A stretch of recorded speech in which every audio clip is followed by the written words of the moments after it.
Hey everyone! Thank you for sticking around, and if you're new here, welcome to the family. Raising hands. I'm back, refreshed, and ready to bring you even better content, starting right now. What does a zombie represent?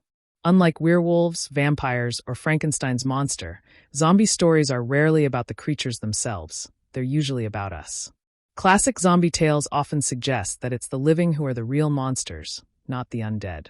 But this week's episode of Star Trek, Strange New Worlds, explores a slightly different metaphor.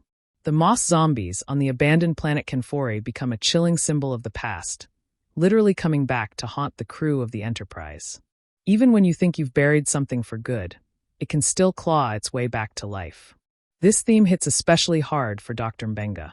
Last season revealed his past as a brutal mercenary during the Klingon War, a past he had to confront when the infamous defector Ambassador Dakra visited the Enterprise in Under the Cloak of War. That episode ended with Mbenga killing Dakra, hoping the act would bring him closure. But this week, the past resurfaces again in the form of Dakra's daughter, Bitha, played by Christine Horn. She's not upset that her father is dead. She's angry that she didn't get to kill him herself. Some wounds simply refuse to stay buried. In that sense, zombies are a perfect metaphor.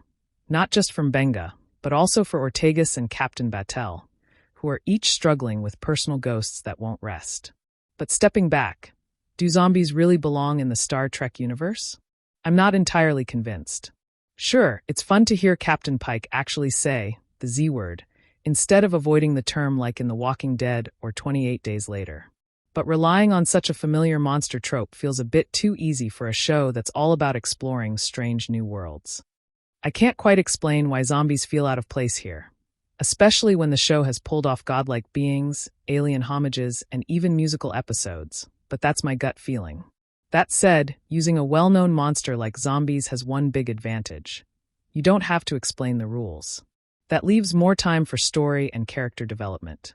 And even though Shuttle to Kenfori feels more like a thematic sequel to Under the Cloak of War than a brand new narrative, it delivers with style and confidence. Or maybe it's just that this cast is so much fun to watch that even when an episode has flaws, it still works. One of the strongest elements here is the continued ensemble energy, a big part of what made 90s Trek shows so beloved. The story kicks off in sickbay, where Batel collapses after a visit to Pike's quarters. Her Gorn-related illness is back, worse than ever.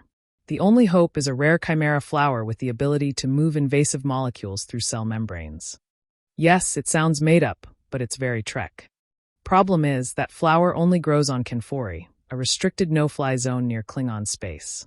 To retrieve it would violate multiple treaties, so Pike and Mbenga take an off-the-books shuttle mission. And of course, the Klingon notice.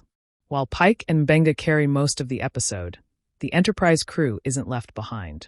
Little scenes, like a new nurse giving Batel pain meds, or La'an worrying about Ortegas, help keep the ensemble alive. Spock connects to Batel through a mind meld, briefly going violent after seeing a horrific vision. And Scotty, as always, brings light comic relief when a gravity mishap sends everyone floating mid-scene. Ortegas and Una, number 1, are the only bridge crew members with true arcs this week. Ortegas defies orders and nearly starts a war with a Klingon battle cruiser, earning a 2-week suspension. But the way the episode still finds moments for every key character proves how Strange New Worlds honors the ensemble storytelling that Discovery and even Enterprise often struggled with.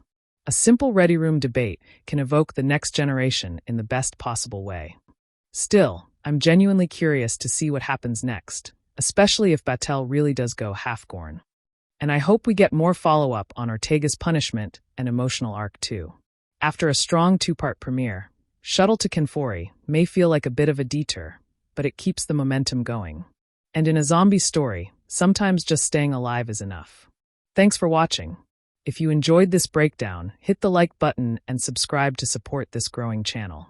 We've got more Strange New Worlds content coming your way, so stay tuned.